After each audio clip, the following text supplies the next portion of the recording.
하나님, 하늘이 열리고 여호와의 권능이 우리에게 임하소서. 믿습니까? 아멘. 정말로 하늘이 열리고 오늘도 포로민들과 같은 우리 공동체에 여호와의 권능이 각자 위에 임하기를 축복합니다. 우리 함께 오늘 귀한 복된 자리에 나온 사랑하는 성도들입니다. 서로 인사하고 축복합시다. 정말 이 귀한 저녁 시간에 같이 왔는데 우리 그렇게 한번 인사할까요? 코로나 끝나면 제가 꼭 한턱 쏘겠습니다 라고 그렇게 한번 인사합시다.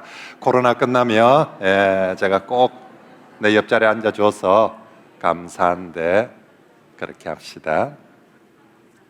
자, 이제 오늘은 에스겔서 2장 말씀입니다. 제 마음의 목표는 10장까지입니다. 부지런히 열심히 가겠습니다. 자, 이제 여호와의 정말 저 포로지에 끌려가 있는 이 포로민 에스겔도 참 절망의 자리지만 여기 함께 있는 그 공동체 모두 참 절망의 자리에 하늘이 열리고 여호와의 권능이 임하고 거기서 정말 보좌에 하나님의 영광에 바퀴 달린 형상을 보았습니다. 하나님은 이제 정말 저 포로지에 끌려가는 저 백성들에게도 여호와 샴마 하시기 위해서 그렇게 그 영광을 보여주셨습니다. 그리고 이제 드디어 인자 에스겔을 하나님의 선자로 부르시는 소명의 말씀을 주십니다. 그런데 하나님께서 2장 1절 말씀에 보면 에스겔을 처음 부르시는데 그 에스겔의 이름을 부르는 것이 아니라 인자야라고 그렇게 부르고 계십니다. 보통 다른 곳에서는 하나님께서 그 사람의 이름을 부르든지 아니면 그 직분의 이름을 부르든지 그런 식으로 불렀더랬습니다. 그래서 모세를 부를 때, 아브라함을 부를 때 다 이름을 부르든지 아니면 지금 에스겔은 제사장이니까 제사장아 뭐 이렇게 부를 수도 있고 그렇긴데 구약 성경에 정말 에스겔서를 제외하고 우리가 나중에 다니엘서에 넘어가면 인자가 나옵니다. 다니엘서에 나오는 인자는 다니엘 자신에 대한 이야기가 아니라 훗날 오실 메시아를 상징적으로 일컫는 이름으로 쓰이는 경우가 많고요. 사람 자신에 대해서 인자라고 그렇게 불러지는 경우는 에스겔이 가장 많고 또 대부분이 에스겔에게 적용되어지는 그러면서 하나님께서 누군가 사람을 부를 때에 인자라고 이때까지 다른 선지자나 구약의 역사를 쭉 살펴보면서 뭐 다윗을 부를 때도 사무엘을 부를 때도 이런 식으로 부르지 않았는데 에스겔은 특별하게 하나님께서 에스겔을 부를 때는 인자야라고 그렇게 부르고 있습니다. 인자 우리 한자로 적어놨죠. 사람의 아들아, 사람의 아들아. 히브리어로는 어떻게 되냐면 벤 아담 돼 있습니다. 아담이 고유명사로 우리가 알고 있는 그 아담도 아담이고요. 이제 일반 명사로 표현하면 아담이 사람입니다. 그래서 아담의 아들아 그런 의미인 것이죠. 그래서 여기서 사람의 아들아라고 왜 하나님께서 에스겔을 사람의 아들이라고 부를까? 말 그대로 조금 전에 에스겔은 무엇을 보았습니까? 정말 어마어마한 하나님의 영광을 보았습니다. 형용할 수 없는 그래서 에스겔은 어떻게 됐다고 그 하나님의 영광을 보고 엎드려질 수밖에 없는 그런 영광을 보았습니다. 그 하나님 앞에 부름을 받은 에스겔은 뭐라고요? 넌 그냥 사람의 아들이다는 거지. 제사장도 아니고 뭐도 아니고 심지어는 이름조차도 불려지지 않는 이때까지는 모세를 부를 때 아브라함 부를 때 이름이 불렸는데 이제 이 에스겔은 이름조차도 불려지지 않는 그냥 사람의 아들일 뿐입니다. 포로민들이 그런 모습이죠. 어쩌면 이름조차도 잊혀져 버려져 있는 사람 어디 가서 내 이름조차도 떳떳하게 밝히고 얘기하지 못한 아마 포로지에서 창씨 계명이 됐으면 다니엘처럼 다니엘과 세 친구들을 보면 끌려가서 이름이 바뀌지 않습니까? 그죠? 어쩌면 포로지에서는 그 이름조차도 기억되어지지 못하는 사람들 그래서 하나님께서 저들의 가장 정말 아무것도 아닌 존재로서 그냥 사람의 아들로서 인자를 부릅니다. 그 아무것도 아닌 인자 과연 뭘 할 수 있을까? 그런데 그 아무것도 아닌 인자 그냥 평범한 사람의 아들 인자 바로 그 인자에게 여호와의 권능이 임하고 하나님께서 바로 그 인자를 통하여서, 그래서 하나님께서 제일 먼저 하시는 게 인자 에스겔을 먼저 일으켜 세웁니다. 주의 영으로서. 그리고 훗날 37장에 가서 마른 뼈들을 그 환상 가운데 다시 다 세우게 되는 것이죠. 비록 정말 아무런 보잘것없는 인자이지만 하나님의 영으로 그를 세우실 때에 하나님께서 놀라운 일들을 이루어 주십니다. 그래서 그 인자에게 하시는 첫 말씀, 네 발로 일어서라라고 합니다. 일어서라고 명령하고, 사실은 인자는, 에스겔은 일어설 힘이 없습니다. 그래서 하나님께서 2절에 그가 내게 말씀하실 때 그 영이 내게 임하사 나를 일으켜 내 발로 세우시고, 나중에 마른 뼈들도 그렇죠. 마른 뼈들에게 대언합니다. 그런데 마른 뼈들에게 대언한다고 일어서집니까? 마른 뼈들도 여호와의 영이 와서 그 마른 뼈를 일으켜 세우는 거죠. 우리도 마찬가지입니다. 일어나야 되는 줄 아는데, 굳건하게 서야 되는 줄 아는데, 실제로 우리 힘으로, 우리의 의지만으로는 잘 안 되죠. 여호와의 영이 언제나 인자를, 그리고 마른 뼈들을 일으켜 세워줄 때, 그래서 에스겔에서는 철저하게 바로 이 영에 의해서 보좌에 박혀 달린 그룹들도 영에 의해서 움직여져 가고, 인자도 영에 의해서 살아나고, 그리고 마른 뼈도 하나님의 성령에 의해서 모든 것들은 일어납니다. 자, 3절에 그 인자를 일으켜 세우시는 하나님께서 내게 이르시되 인자야 내가 너를 이스라엘 자손 곧 패역한 백성 나를 배반하는 자에게 보내노라. 지금 하나님께서 인자, 아담의 아들과 이스라엘의 아들을 대조시킵니다. 하나님께서 천만당이 에스겔을 이스라엘 아들로 자손으로 부르지 않은 것이 은혜입니다. 하나님 보시기에 이스라엘 아들은, 여기 이스라엘 자손은 벤 이스라엘입니다. 이스라엘의 아들은 패역한 족속입니다. 그나마 너는 그 중에서 이스라엘 자손이라고 하나님께서 부르지 않고 그냥 아담의 아들 벤 아담, 벤 아담아 벤 이스라엘에게 가라라고. 벤 이스라엘은 정말 패역한 족속이다, 정말로 악한 족속이다라고 하면서 벤 아담을 벤 이스라엘에게로 보냅니다. 근데 놀라운 사실은 여러분, 이들이 포로지에 끌려와 있는 게 몇 년이라고요? 5년이라고 했습니다. 지금 포로로 끌려가 있는 요약인 5년째. 그러면 저들이 예루살렘에 살 때는 허랑방탕하고 죄악 가운데 살았더라고 이해가 되어집니다. 자, 그렇게 해서 정말 하나님의 몽둥이에 두드려 맞았습니다. 그래서 거기 있는 모든 사람들이 아니라 해필 사람들이 끌려왔습니다. 그러면 5년 동안 어찌 했어야 될까요? 정신 차려야 되지 않겠습니까? 이제 여기 와서 5년 끌려왔으면 여기 와서라도 회개하고 정신 차리고 하나님 보시기에, 하나님이 벤 아담아 정말로 벤 이스라엘에게 보내노라. 저 벤 이스라엘이 지금 저기서 회개하고 있다. 벤 이스라엘이 지금 저기서 애통하고 있다. 자기들이 포로지에 끌려간 죄악으로 말미암아 정말 황폐되어, 정말 저렇게 멸망되어진 저들의 모습을 가슴치고 통곡하고 있다. 부르짖고 있다. 내 백성이, 벤 이스라엘이 부르짖고 있으니 벤 아담아 가서 도와주어라. 이렇게 해야 될 텐데 끌려온 지 5년이 되었는데 하나님 보시기에 여전히 뭐다? 벤 이스라엘은 패역한 자손이다.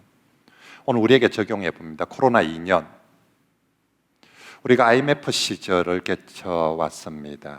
또 수많은 금융 위기들, 여러 위기들을 거쳐왔습니다. 우리가 한국 기독교 역사 속에 6.25 전쟁이라는 위기들을 지나왔고요, 일제강점기라는 위기들을 지나왔습니다.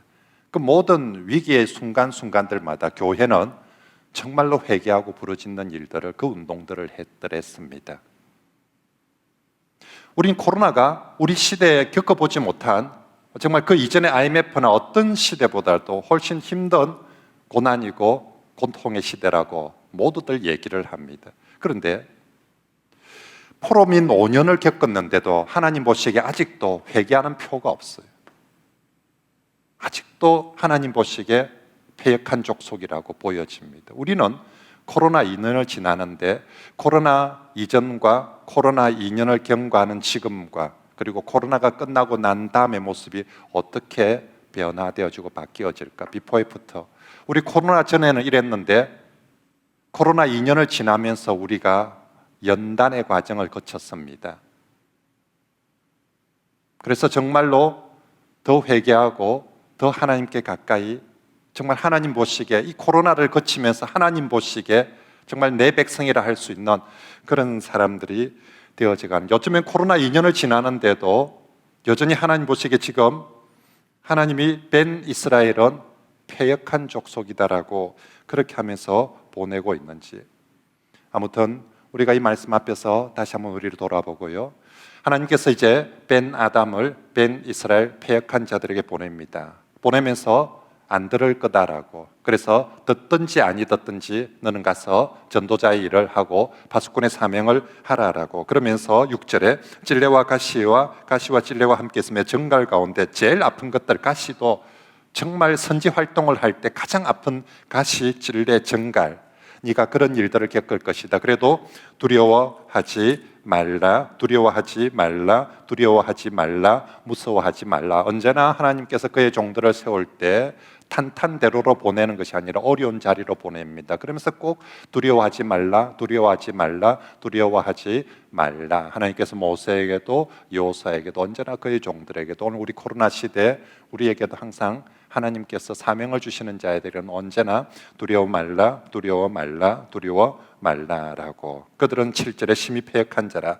그들이 듣든지 아니 듣든지 네 말로 구할지니라라고. 그래서 우리도 이번 가족 전도에도 그렇게 합시다. 우리가 해야 될 사명을 듣든지 아니 듣든지 정말 계속해서 그렇게 전합시다. 자, 그러면서 하나님께서 이제 8절에 인자야, 지금부터 이제 자세, 자, 너는 연약한 인자일 뿐이다. 아무것도 아니다. 하지만 주의 영으로 내가 일으키겠다. 그리고 너 사명 대상은 패역한 벤 이스라엘에게 간다. 뭐 할까요? 듣든지 안 듣든지 가서 전하라라고. 이게 사명입니다. 뭘 전할까요? 뭘 전할까요? 내가 주는 것을 먹고. 왜 먹으라고 합니까? 딱 네 속에 완전히 어디 너무 흘리고 삐져먹을 수 있으니까 딱 몸속에 완전히 채워 넣어라. 그리고 그걸 전하라. 뭘 채워 넣습니까? 10절에 애가와 애곡과 재앙의 말이 기록되었다. 애가와 애곡과 재앙의 말들, 결국 이제 하나님께서 그 패역한 족속에게 심판의 메시지를, 하나님께서 에스겔을 먼저는 심판의 이 선지자로 세우십니다. 그래서 에스겔 싫어요. 내가 목사로 이왕이면 좋은 말, 복음을 선포하고 좋은 말만 하면 되는데 정말 이 힘들어하는 백성한테 가서 또 심판의 말을 전해야 된다는 게 참 힘듭니다. 안 할까 싶어서 네 입에 먹어라라고 그렇게 말합니다. 3장 1절부터 계속해서 다시 한번 3절까지 또 먹으라는 말씀을 계속 반복해서 주고 있습니다. 첫사람 아담과 하나님의 말씀, 이 먹는 문제를 가지고 하나님께서 우리에게 순종의 문제를 계속 비교를 하십니다. 처음 아담 먹지 말라 했습니다. 무엇을요? 참 먹고 싶은 걸, 좋은 걸 먹지 말라고 하나님께서 말씀하셨습니다. 이제 이번 아담의 아들에게, 인자에게, 아담의 아들에게는 먹으라고 합니다. 무엇을요? 먹기 싫은 걸, 흉한 것을 먹으라고 합니다. 첫사람 아담은 하나님께서 먹지 말라는 거 지가 먹고 싶다고 먹어버렸습니다. 그래서 실패한 아담이 되고 말았습니다. 이번에 똑같이 아담의 아들입니다. 보잘것없는 아담의 아들을 하나님께서 새로운 하나님의 사람으로 뭔가를 시키고자 합니다. 첫 순종, 무엇을 시키는가? 이번에는 먹으라고 합니다. 뭘요? 먹기 싫은 걸, 정말 먹기 싫은 걸. 그리고 저거 이때까지 먹은 사람 아무도 없습니다. 누가 두루마리를 먹습니까? 우리같이 그냥 이런 종이 아니에요. 두루마리 이것보다 훨씬 두꺼워요. 종이 먹어도 우리가 힘들 텐데 두루마리를, 내용도 먹기 싫고 이때까지 먹은 사람도 없는데 나보고 먹어라라고 합니다. 하나님께서 그가 택한 종을 언제나 첫 순종하는 그 테스트하는데, 얘가 아담 집안이라서 똑같이 먹는 문제 가지고 우리한테 그렇게 이 아담에게도 테스트를 하고 있습니다. 다행히 3장 1절에 또 얘기합니다. 이게 일반적이지 않은 얘기거든요. 그러니까 하나님께서 아담에게, 이 벤 아담에게, 인자에게 계속 얘기를 합니다. 3절에 그가 내게 이르되 인자야, 너는 발견한 것을 먹어라. 너는 이 두루마기를 먹고 가서 이스라엘 족속에게 말하라. 먹고 네 속에 딱 들어가 있는 거 그대로 전해라라고. 그래서 내가 입을 벌리니 그가 두루마리를 내게 뭐한다? 먹이십니다. 내가 먹는 게 아니라 아까 인자에게 일어나라고 말하죠. 일어나고는 싶은데 힘이 없습니다. 주의 영이 임하여서 나를 일으키시고 자 먹어라. 먹기 싫은데요. 못 먹을 것 같은데요. 먹으면 토할 것 같은데요. 힘들 것 같은데요. 먹어라. 입 벌리니 먹이시니.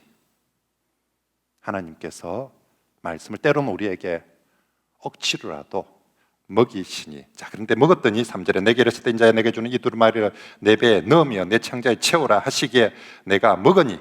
자, 먹어라. 그리고 먹이시고 먹으니 어떻게 됐더라고요? 그것이 내 입에 달기가 꿀 같더라. 와, 보기는 흉측했습니다. 애국과 재앙과 심판의 메시지들이 와서 싫었습니다. 근데 순종을 했더니 뭐더라? 달더라는 것입니다. 물론 그것이 실현되는 과정은 힘들겠지만 정말로 정말 하기 싫고 어려운 일인데 그래도 하나님 말씀에 순종해 에스겔 자신이 체험하고 있는 거예요. 그래도 이 힘든 두루마리를 먹으니 먹이셨죠. 사실은 먹이셔서 삼켰더니 달더라고. 코로나 시대에 우리에게 오는 많은 재앙들이 어렵습니다. 그래서 어떤 사람에게는 그것이 고통과 죽음으로 끝날 수 있지만 그것이 하나님을 경외하고 하나님의 순종하는 마음으로 하나님을 의지하고 하나님 그분이 주시는 것이다 생각하고 먹으면 우리에게도 달게 되는 은혜가 있을 줄 믿습니다. 하나님은 마라의 썬물을 단물로 변하게 해주시는 그런 하나님이신 줄 믿습니다. 자, 이제 이 체험을 하고 아마 이 체험이 없었다면 섣불리 에스겔도 가기가 쉽지 않았을 텐데 이 체험이 이제 에스겔을 본격적으로 움직이게 합니다. 다시 4절에 내게 이르시되 인자야 이스라엘 족속에 가서 내 말로 구하라. 그러면서 다시 한번 저들이 얼마나 강력할지를 얼마나 패역한 족속인지 얘기해주고 7절에 그러나 이스라엘 족속은 이마가 굳고 마음이 굳은 내 말을 듣고자 하지 아니할 것이다. 그래서 내가 너의 이마를 더욱더 굳건하게 이건 예레미야에게도 똑같죠. 예레미야에게도 너를 철성벽되게 해주겠다라고 저것도 만만치 않지만 이도 결코 무너지지 않도록 해줄 테니까 가라고 하는데 에스겔에도 똑같이 그렇게 하면서 다시 한번 9절에 두려워하지 말라 무서워하지 말라라고 합니다. 그러면서 11절에 사로잡힌 내 민족에게로 갔어. 하나님은 벤 이스라엘을 하나님이 부르시기를 1번 첫 번째 부를 때는 벤 아담에게 벤 이스라엘을 가라. 그런 패역한 족속이다 라고 말씀하시고 11절에 사로잡힌 내 민족이라고 표현합니다.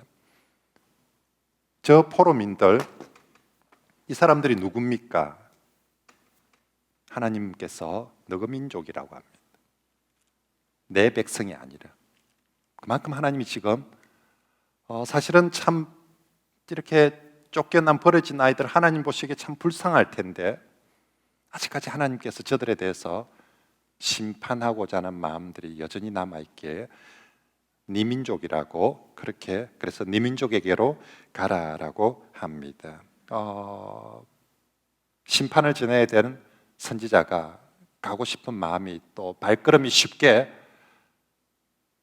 그들에게 가서 그 사람들 얼굴 보고 내가 어떻게 이걸 전하겠나 쉽게 떨어지지 않습니다. 그랬더니 12절에 또 때에 주의 영이 나를 들어올리시는데 자 일으키는 것도 주의 영이 했습니다. 이제 에스겔서 특징 전에 말씀했죠. 에스겔서 다니엘서는 시간의 하나님이라면 에스겔서는 공간의 하나님이십니다.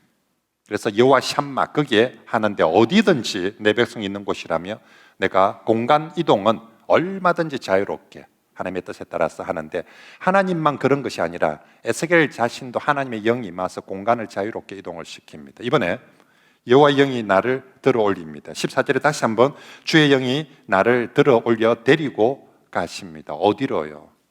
사실은 에스겔 참 발걸음 떨어지지 않고 가기 바로 그 패역한 족속 이민족이 가는 그곳에 그래서 15절에 내가 에다 델 아비베 이르러 그 사로잡힌 백성 곧 그발 강가에 거주하는 자들에게 나아가 그 중에 두려워 떨며 7일을 지내니라. 14절에 에스겔이 얼마나 가기가 쉽지 않았냐면 주의 영이 나를 들어 올려 데리고 가는데 내가 근심하고 분한 마음으로 가니 하나님이 강권적으로 에스겔을 들어 올렸습니다. 그런데 에스겔이 아멘 하고 한 게 아니라 씩씩거리면서 가기 싫다는데 지금 이런 식으로까지 나를 억지로 들어 올리고, 그래서 분한 마음으로 씩씩거리고 있으니 여호와의 권능이, 다시 한번 또 여호와의 권능이 힘있게 나를 뭐하니라? 감동시키니라. 그래서 갔는데 그래도 만만치 않습니다. 15절 끝에 보니까 나아가 그 중에서 가자마자 여호와의 권능이 내게 임하여서 여러분들에게 이런 말씀을 전하라고 했습니다 라고 하는 것이 아니라 7일 동안 어떻게 있었다고요? 두려워 떨며 7일을 지냈느라. 못하고 있는 거예요. 옛날 성경에 보면 민답히 7일을 지냈다라고 표현을 하고 있습니다.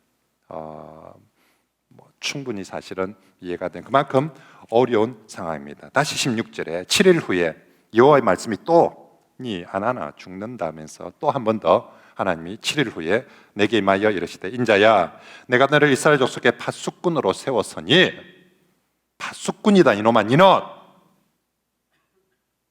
파수꾼이 지 자리 안 지키면 어찌 되겠냐? 파수꾼이 지 하고 싶다고 가고 하기 싫다고 안 가고 그러면 다 죽는 거 아니냐? 내가 너를 파수꾼으로 세웠으니 제발 가서 네 위치에 가라고,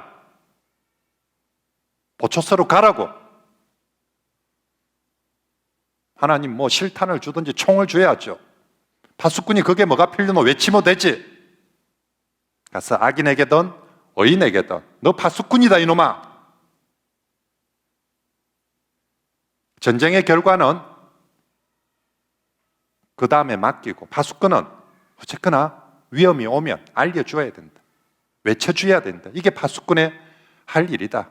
니 보고 딴 가라는, 니 보고 책임을 지라는 것이 아니라 파수꾼의 책임을 다하라고. 그것이 의인이든 악인이든 18절에 가령 네가 악인에게 얘기해서 악인이 들으며 니도 살고 그 사람도 살고, 악인 얘기했는데 안 들으며 그 사람은 죽고 니는 네 책임 다한 것이다. 의인에게도 마찬가지다. 아니든 어이든 너는 파수꾼의 사명을 감당하라라고 그렇게 말씀을 하고 보냅니다.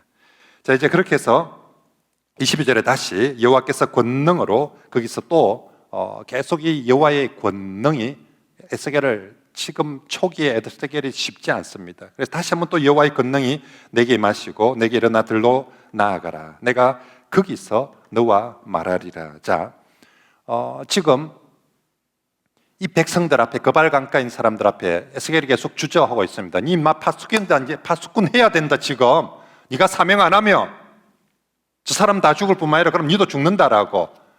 그래도 쉽게 가지 않으니까 다시 또 에스겔을 데리고 이번에는 들로 또 데리고 나갑니다. 그래서 23절에 내가 일어나 들로 나아가니 여호와의 영광이 거기에 머물렀는데, 와, 또 한 번 더 하나님이 그 영광을 또 보여주십니다.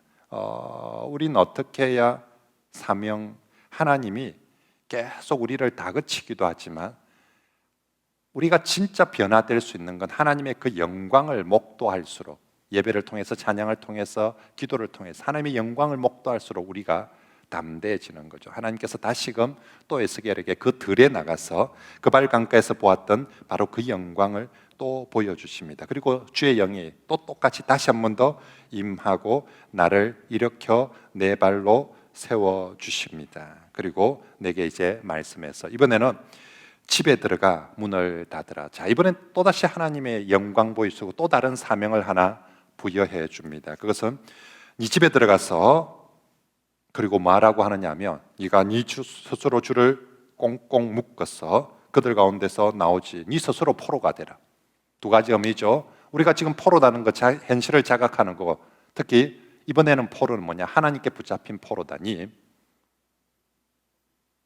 여호와의 영이 내게 말씀하셔서 내게 하시는 말씀이 집에 가서 네 스스로 꽁꽁 묶어라.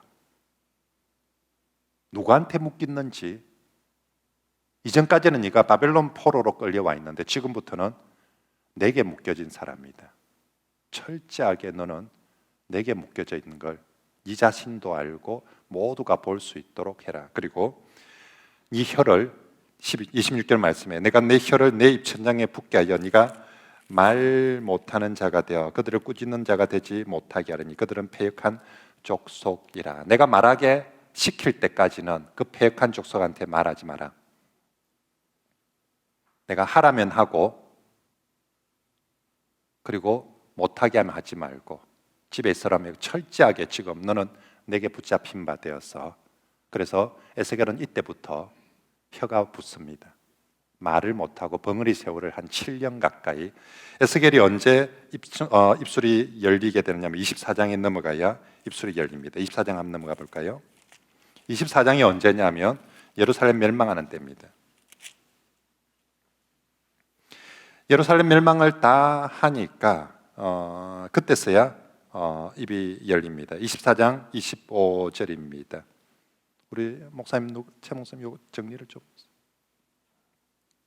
24장 25절입니다. 인자야, 내가 그 힘과 그 절구하는 영광과 그 눈이 기뻐하는 것과 그 마음이 간절하게 생각하는 자녀를 데려가는 그날, 이스라엘에 있는 자녀들이 포로로 잡혀가는 그날, 멸망하는 날입니다. 그날에 도피한 자가 내게 나와서 내게 그 일을 들려주지 아니하겠느냐. 그때 예루살렘에 도피되어지고 도피한 자들이 여기 와서 들려주지 않겠느냐. 그날에 내 입이 열려서 도피한 자에게 말하고 다시는 잠잠하지 아니하리라. 그날에 에스겔의 입이 열리게 됩니다. 에스겔 여기 5년째 하나님의 계시를 받고 입이 닫히게 되고요. 그리고 예루살렘에 멸망하고 그 도피한 자들이 여기까지 전해주는데 멸망이 5년 후에 멸망하고 그들이 여기 끌려와서 전해주는데 한 1, 2년 걸려서 한 7년 정도 경과되었을 때 비로소 입이 열립니다. 자, 하나님께서 물론 그 사이에 중간중간 하나님께서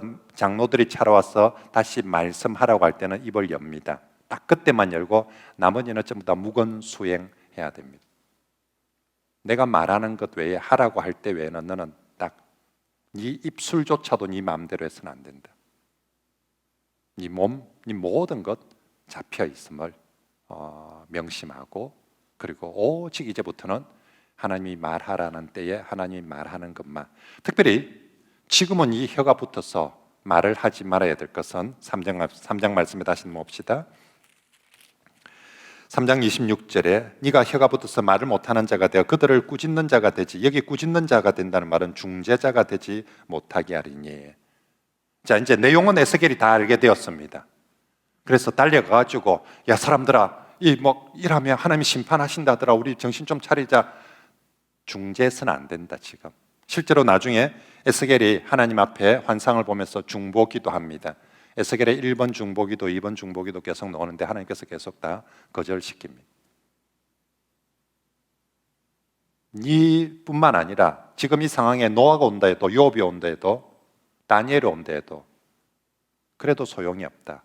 하나님의 심판은 진행되어진다. 그러므로 하나님의 심판이, 그래서 하나님의 심판이 완성되어지는 예루살렘이 멸망하는 그때까지 너는 벙어리로 지낸다라고 그렇게 하나님께서 말씀을 하십니다. 결국 에스겔은 하나님 말씀대로 또 순종해야 되고요. 그렇게 합니다. 그만큼 하나님께서 크게 말씀을, 이게 1장부터 3장까지 에스겔을 부르시는 하나님의 소명입니다. 어려운 과정이었습니다. 하나님의 영광을 보여주었습니다. 희망, 정말 하나님의 영광은 희망이지만 그에게 맡기신 사명은 어려운 순간, 이것을 환상 가운데 보고 듣고 했더랬습니다. 자, 이제 4장부터 7장까지에서는 이제 구체적으로 에스겔이 전해야 될 것들을 하나님이 보여주신 심판의 내용들입니다. 마태복음이 설교가, 예수 그리스도의 설교가 나오고 그리고 기적이 나오고 설교가 나오고 기적이 나오고 이런 순서대로 간 다음에 에스겔 말씀은 1장부터 3장까지 환상이 나오고 4장부터 7장까지 심판의 내용들, 말들이 나오고 그리고 8장부터 11장까지 또 두 번째 환상이 나오고 12장부터 19장까지 또 그 다음 그 환상에 따른 심판의 내용들이 나오고 이렇게 이어져 가게 될 것입니다. 자, 4장부터 7장까지 말씀들은 예루살렘과 유다의 심판과 에스겔의 상징 행위들이 나오게 됩니다. 자, 심판의 메시지를 에스겔을 통해서 전하게 하는데 먼저 에스겔이 상징 행위를 먼저, 예레미야에게도 많은 상징 행위를 하게 했죠. 이 전하는 메시지를 몸으로 먼저 보여줍니다. 그리고 그것이 무엇인지 설명해 주는 방식으로. 그래서 4장부터 7장까지 에스겔의 세 가지의 상징 행위를 하도록 하고 그 이후에 또 이 세 가지의 심판의 내용들을 해석하고 설명하는 구조로 기록되어져 있습니다. 자, 첫 번째 상징 행위는 4장 1절 말씀에 인자야 토판을 가져와서, 토판은 흑백도를 얘기합니다. 토판을 가지고 와서 그것을 네 앞에 놓고 한 성읍 곧 예루살렘을 그 위에 그리고 그 성읍을 에워싸되 그것을 향하여 사다리를 세우고 그것을 향해서 흙으로 언덕을 쌓고 그것을 향해 진을 치고 그것을 향해서 공성태를 둘러 세우고. 자, 토판을 가지고 흑백도를 가져와서 거기에 예루살렘 성을 그리고 주변의 모든 것들이 예루살렘 성을 파괴하고 공격하는 모습들을 그렇게 다 만들어라, 모형을 만들어라는 거죠. 누가 와서 봐도 이게 뭐냐 하며 예루살렘 포위당해서 공격하는 거다라고 알 수 있도록 그렇게 만들라라고. 그래서 3절 끝에 이것이 이스라엘 족속에게 징조가 되리라. 자, 첫 번째 보여주신 환상이 무엇에 대한 환상이냐면 예루살렘, 첫 번째 환상이 예루살렘 포위와 공격에 대한 상징입니다. 전에 어제도 말씀드린 것처럼, 자, 지금 여기 이스라엘 땅에 남아있는 사람, 포로지에 끌려와 있는 사람 5년 되었습니다. 이 사람들 한편으로는 억울하고 한편으로는 죽겠고 한편으로는 여기에 대한 미련이 남아있어요. 예루살렘 어떻게 될 것인가? 지금 여기 5년째, 5년 후에 여기 망합니다. 근데 아직도 여기서는 한편으로는 미련이 남아있죠. 그리고 강남 불패 신앙이 있습니다. 강남 절대로 집값 안 떨어진다. 정부가 무슨 짓을 해도 강남 불패, 지금까지 믿음대로 되었습니다. 그 시절에 예루살렘 불패가 모든 사람들의 신앙 속에, 마음 속에 있는 거죠. 예루살렘 불패, 이걸 좀 더 신학적으로 표현하면 시온 지상주의라고 합니다. 아까 우리 부른 찬송 시온, 이들은 이제 하나님의 거룩한 도성의 영적 이름으로 예루살렘을 시온이라고 부르기를 즐겨하였습니다. 시온은 세상의 중심이고 다른 건 모두 다 망해도 하나님께서 시온은 망하게 하지 않을 것이다. 그래서 예루살렘 불패에 대한 모든 유대민들은, 그래서 여기 끌려와 있는데도 불구하고 그래도 예루살렘은 망하지 않을 것이다. 이게 포로민들에게 가지고 있는 미련이죠. 믿음이기도 하고 미련이기도 하고. 예루살렘 멸망에 대해서 이제 특별히 이사야 선지자가 시온 영원하리라, 시온 지상주의를 이사야 선지자가 예언을 했어요. 언제? 아수르가 침공을 할 때, 히스기야 시대에.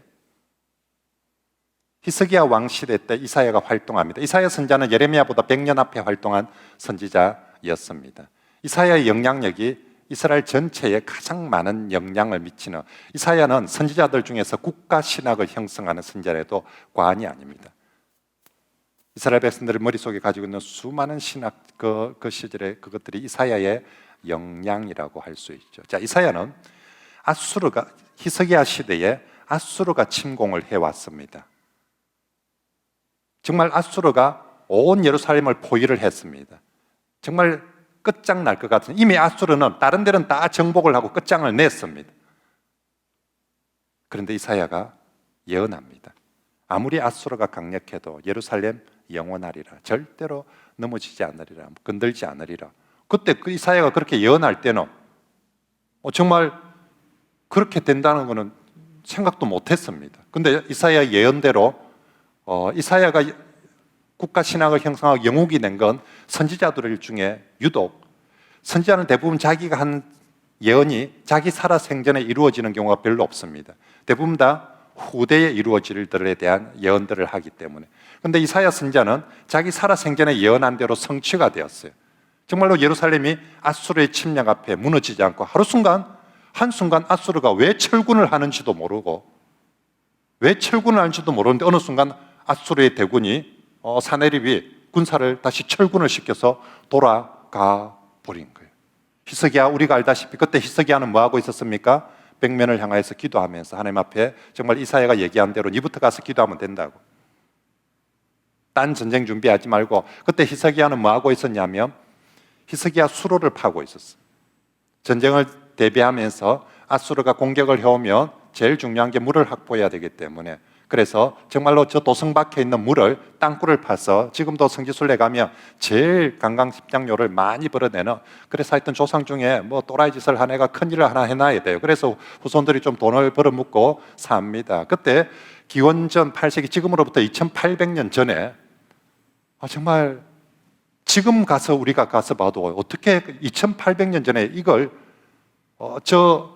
우리로 치면 있죠, 요 김해 내동에 물을 끌어들이기 위해서 그 만장대 거리 있는 저기에서부터 땅을 파서 땅 밑으로 여기까지 물을 끌어다 내가지고 그리고 여기 이제 우리 물을 확보를 해 놓은 거예요.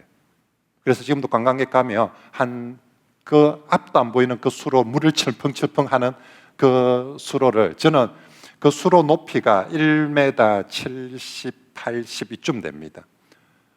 나는 왜 이렇게 키가 커가지고 그 수로 40분을 걷는 동안 허리도 제대로 못 펴고 이래가지고 앞도 안 보이는데, 그래서 40분을 앞에서 빵구 끼면 그대로 다 마셔야 되고 이게 사람은 얼마나 그리고 나 이제 못 가겠다고 돌아설 수 없는, 정말 딱 사람 한 사람만 지나갈 수 있는 정도의 수로가 되어가지고 돌아갈 수도 없고, 한번 들어가면 끝까지. 나 그래서 우리 가이드 목사님 처음에 들어가는 것처럼 하지 뭐 가다 보니 없더라고. 자기는 새끼로 새서 안 들어오더라고. 그 고생한다고. 그래서 저 나오는 데서 기다리고 있더라고요. 아무튼 히스기야는 그랬더랬는데, 히스기야 아버지도 그렇고 이사기야도 그렇고 다 거기 수로 파는데 정신없을 때에 이사야가 가서 말합니다. 이런 거 하려고 하지 말고 가서 기도하이소. 나라가 정말 이 풍전등화의 위기에 왕부터 가서 기도하며, 진짜 당신부터 가서 전심으로 하나님께 엎드리며 하나님께서 예루살렘 살려줄 겁니다. 이사야 순종했어요. 그리고 가서 정말 엎드려 기도합니다. 그랬더니 정말로 하나님이 사내립의 군대를 한순간에 철군시켜버리고, 그리고 예루살렘이 살아남았습니다. 그 날 이후로 시온은 영원하리라, 시온 지상주의가 정말 굳건하게 현송되어져서 예루살렘 불패의 신화가 쓰여지게 됩니다. 자, 100년 후에 예레미야 시대. 근데 예레미야는 등장해서 백성들에게 얘기합니다. 아니다, 예루살렘 망할 거다. 그랬더니 누가 제일 흥분해서 예레미야 때려 죽이려 하냐면 이사야의 제자들, 이사야한테 신학 공부했던 사람들. 이사야 선지자가 예루살렘은 영원하리라고 했다. 그리고 실제로 사내립이 아수르가 쳐들어왔을 때도, 아수르 100만 대군이 쳐들어왔을 때도 예루살렘은 까딱 없었지 않느냐. 근데 예레미야 네가 특히 아나도 출신 주제에 어디서 촌에서 끌려먹다 와가지고 무슨 예루살렘이 멸망한다는 게 말이 되냐고. 니 진짜 하나님 믿냐고. 어디서 신학 공부했냐고. 나는 이사야한테 배웠다면서. 내가 이사야한테 배웠다고. 이사야의 제자들이 예레미야 때려 죽이려고 하는 거죠. 그러니까 예레미야는 대중들은 대부분 다 이사야의 제자들을 따르거든요. 또 이사야의 그 메시지가 훨씬 더 이렇게 오랫동안 가슴에 남아 있었고요. 그러다 보니까 예루살렘 불패, 그런데 이제 에스겔 선지자 심판의 1번을 하나님께서 상징 행위로 니 가서 말로 해서 이 사람들 안 들을 거니까 토판 가지고 와서 그리라.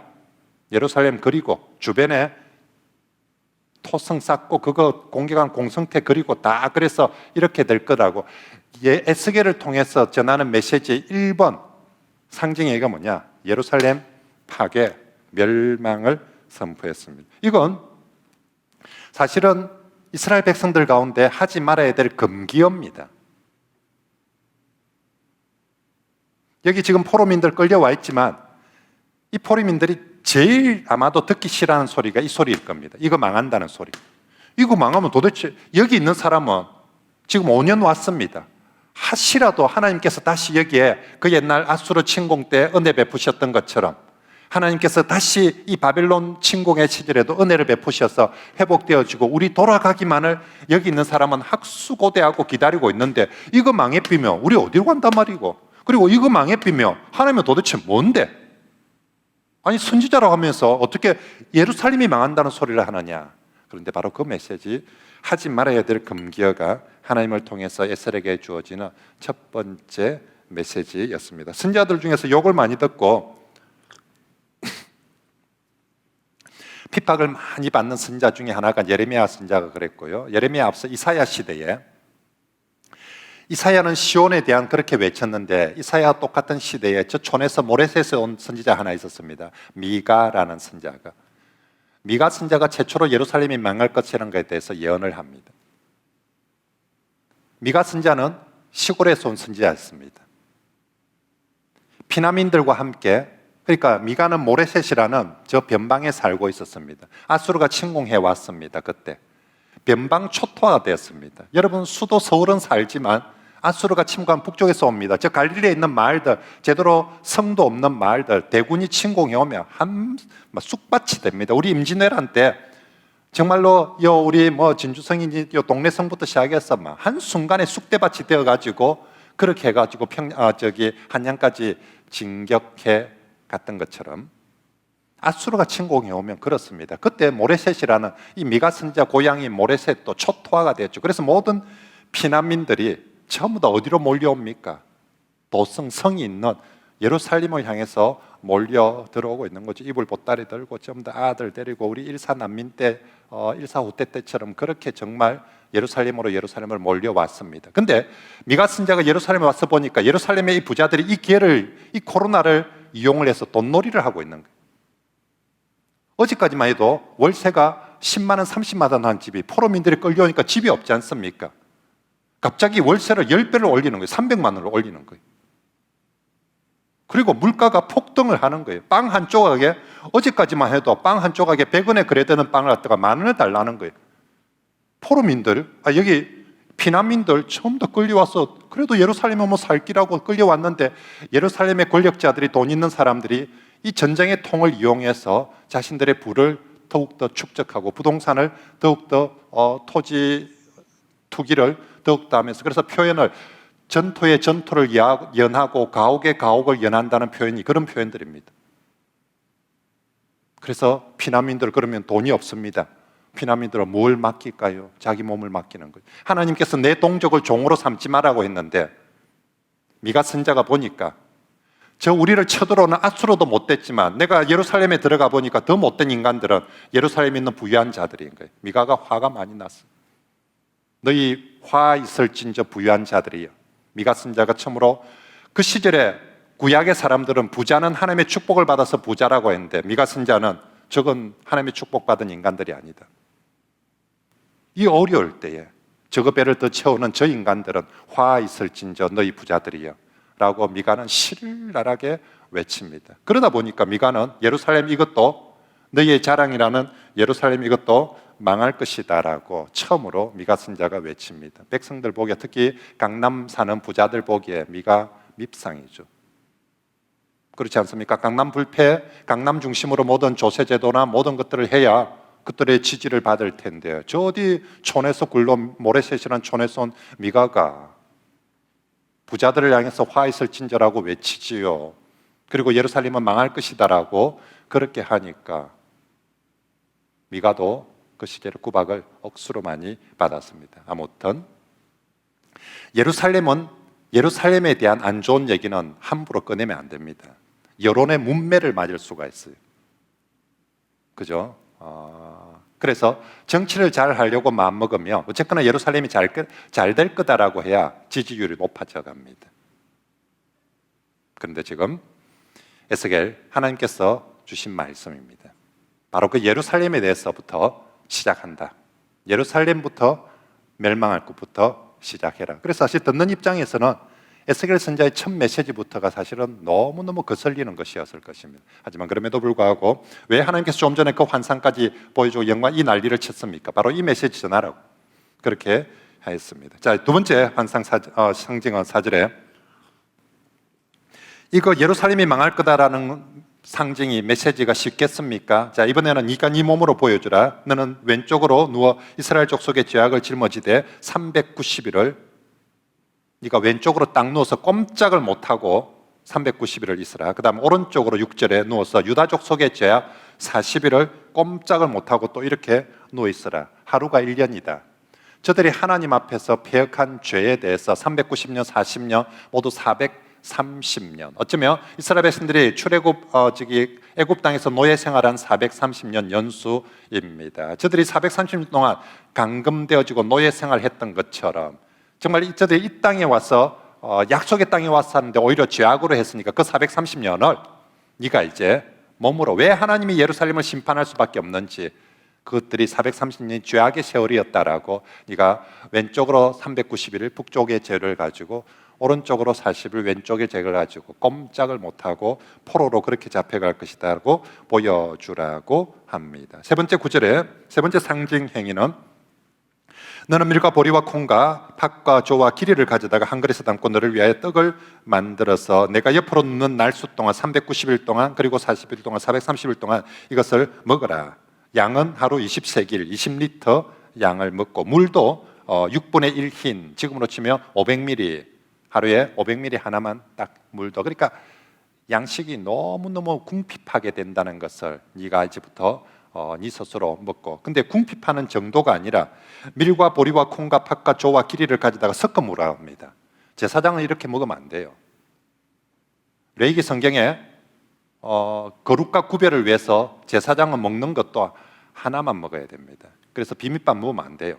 그래서 저도 비빔밥 잘 안 먹습니다. 그래가지고 옷도 혼방 입으면 안 되고, 제사장은 있죠, 옷도 직조할 때 다른 재질을 혼방해서 직조하면 안 됩니다. 순수하게 세마포면 세마포만 그렇게 입어야 돼요. 지금 제사장에게 먹을 게 없으니까 이 제사장의 거룩을 먹는 것이 지키지는 못하는 거예요. 이것저것 섞어서 무작위로 이거라도 모여야 되고, 양도 딸랑 코로나 때 이거밖에 없고 물도 이만큼밖에 없고, 심지어는 그것을 어디서 요리를 해 먹으라고 하느냐 하면은 인분을 가지고 요리를 하라고 합니다. 그래서 13절에 11, 12절에 보면 그것을 보리떡처럼 만들어 먹되 그들의 목전에서 인분불을 피워 구울지이다라고, 지금 제사장에게 제일 부정한 일들을 시키고 있는 거예요. 그래서 제사장도 정결을 지키지 못하게 될 것이다라고. 에스겔이 하나님 해도 너무합니다. 내가 그래도 제사장인데 내가 지금 진짜 비빔밥 먹는 것도 내가 지금 정말 이거 내가 먹어서는 안 되는 것 같다가 하나님 내보고 뭐라 해가지고 하는데, 세상에 그걸 또 인분에다가 진짜 이건 못하겠습니다. 그러니까 그러면 좋다, 인분 대신에 셋동으로 한다. 15절에 여호와께서 내게 이르시되 보라, 셋동으로 인분을 대신하여서 그것으로 뭐라.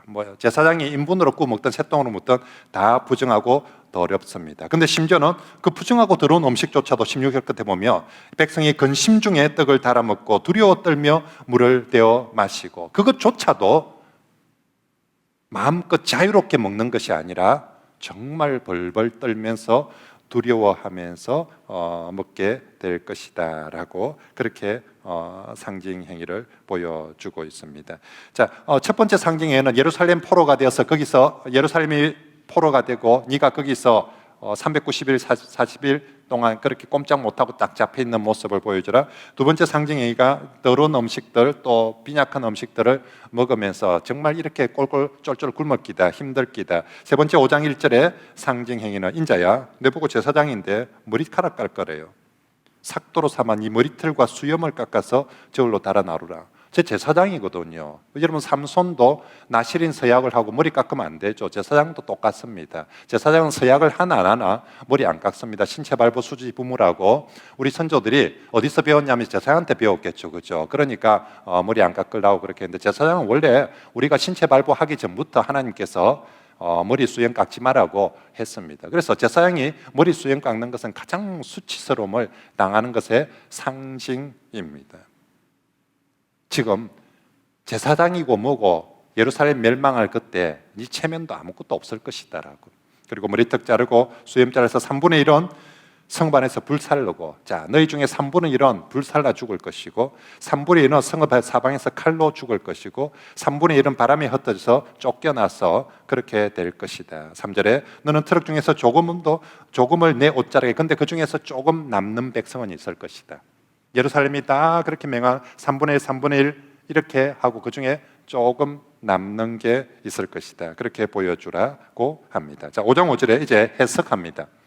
이 세 가지 상징을 이제 하라고 하고 나서, 자, 이것이 뭐냐? 5장 5절, 주 여호와께서 이와 같이 이르시되, 이것은 곧 무엇이다? 예루살렘이다. 하나님 직접 말씀합니다. 네가 그린 톱판, 이거 예루살렘에 대한 다른 것 아니고 예루살렘에 대한 심판이다라고 하나님께서 분명히, 사실 에스겔도 긴가민가 싶었을 것입니다. 이런 에스겔도 철저하게 이사야 밑에 배운 제사장이거든요. 신학자거든요. 근데 어떻게 예루살렘이, 그래서 하나님께서 해석의 첫 마디가 이거 예루살렘이다라고, 그래서 5장 5절부터 예루살렘에 대한 심판의 말씀을 하시고 6장 1절 말씀 볼까요? 6장 2절 말씀. 자, 두 번째 해석입니다. 6장 2절의 두 번째 해석은, 인자야 너는 무엇을 향하여서 예언하라? 이스라엘 산을 향하여서 예언하라. 7장의 세 번째 해석의 말씀, 심판의 말씀입니다. 7장 2절에 너 인자야 주 여호와께서 무엇을 향하여 이스라엘 땅에 관하여 이같이 말씀하라. 자, 세 가지 상징 행위하고 나서 세 가지 심판에 대한 해석의 말씀인데, 1번 예루살렘에 대해서, 2번 이스라엘 산에 대해서, 3번 이스라엘 땅에 대해서 심판하라라고, 그래서 하나씩 말씀을 해 주십니다. 자, 5장 5절 말씀 다시 돌아옵니다. 주 여호와께서 이와 같이 이르시되 이것이 곧 예루살렘이라 내가 그를 이방인 가운데에 두어 나라들이 둘러있게 하였거늘. 이 표현, 예루살렘을 세상의 중심으로 삼았거늘. 이방인 가운데 예루살렘 한정. 그래서 여러분, 중국 사람들 중화 사상, 세계의 중심은 어디죠? 중국이다. 그리고 모든 세계는, 세상은 중국 중심으로, 중화 사상, 그죠? 철저하죠. 중화 사상보다 더 철저한 게 예루살렘 중심의 우주 사상입니다. 시온 중심의 시온 신화. 유대인들은 세상의 중심이 아니라 우주의 중심이 예루살렘이라고 생각합니다. 그리고 이 예루살렘이, 그 예루살렘 중에서도 성전, 그이가 가장 중심이라고. 그래서 이 하나님의 우주의 중심으로부터 멀리 떨어질수록 이방입니다. 우주의 중심 예루살렘에 가까이 갈수록 거룩하고 좋고요, 이것으로부터 공간적으로 떨어지면 떨어질수록 더럽고 이방의 땅이라고 생각합니다. 그래서 지금도 예루살렘 가보면 예루살렘 성전산 있는, 이제 우리가 알다시피 예루살렘 성전이 있던 그 성전산에 지금은 모슬렘의 이걸 뭐라 합니까? 그게 있습니다. 그것도 황금돔으로. 그래서 처음에 가보면 와, 저게 성전인가 싶은데 저기가 성전이 있던 그 자리에. 그러니까 지금도 유대인들은 미칠라 하죠. 죽을랍니다. 저거 볼 때마다 하나님의 성전이 있어야 될 자리에, 세상에 지금 이슬람 사원이, 모스크가 거기 있으니까 이 골수 유대인들은 저거 회복되기 전에는 우리 진정한 독립 아니다. 지금도 저거 회복돼야 된다. 지금도 유대주의자들, 시온주의자들은 우리 테러를 했어라도, 뭔 짓을 해도 진정한 이스라엘의 독립은, 지금 우리가 1948년도 이스라엘이 다시 땅을 찾아 독립을 들어갔다고 하는데, 진짜 유대주의자들은 저 성전이 회복 안 됐는데 무슨 이스라엘이 회복이냐. 지금도 저 성전 다시 저기가 회복되기를 하는. 근데 저걸 향해서 회복하려고 하면 이제 이슬람하고 이제 전쟁. 저기 성전 지금 이슬람의 최고의 성지 중에 하나거든요. 만약에 저기 이스라엘이 건든다, 사우디, 이란, 이라크, 이집트 저쪽 이슬람권이 가만히 있겠습니까? 목숨 걸고 그렇게 덤비겠죠. 그 세계 대전입니다. 저거 딱 건들면. 그러니까 미국이 저 유대주의자들 협박하고 달래고, 내가 딴 건 다 용납되는데 저거 회복하기라고 하면은, 그러면 세계대 끝장이다. 그거는 미국이 하여튼 달래기도 하고 잡기도 하고 있는데, 유대주의자들은 어쨌거나 그 성전 그거 다시 회복되기를 정말. 제가 예루살렘 가서 보고 깜짝 놀란 거, 저 유대인들이 있죠. 예루살렘 밑에 땅굴 팠어요. 예루살렘 4등분돼 있거든. 지금 팔레스타인 지구도 있고 모슬림 지구도 있고 4등분이 되어 있는데, 예루살렘은 유대주의자들 자기들의 땅이어야 돼. 이게 시온이잖아요. 이게 회복돼야 되잖아요.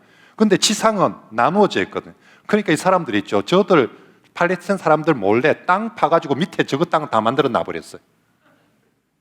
그래서 있죠, 땅굴 통해서 밑에 북한 땅 파듯이 북한 땅굴 판 것보다 더 넓게 파놨어요. 팔레스타인 땅 밑에. 팔레스타인 사람들이 어느 날 보니까 저 이스라엘 저 유대 경지에서 공사 중하고 이렇게 딱 붙어 있는데 계속 공사 중인 거예요. 그래서 저 사람들 참 공사 오네는. 근데 공사 중이라고 있는데 뭐가 위로 올라가는 건 하나도 없어. 그래서 뭔 공사를 저리 하고 있나 싶어서 그죠? 그래온데요.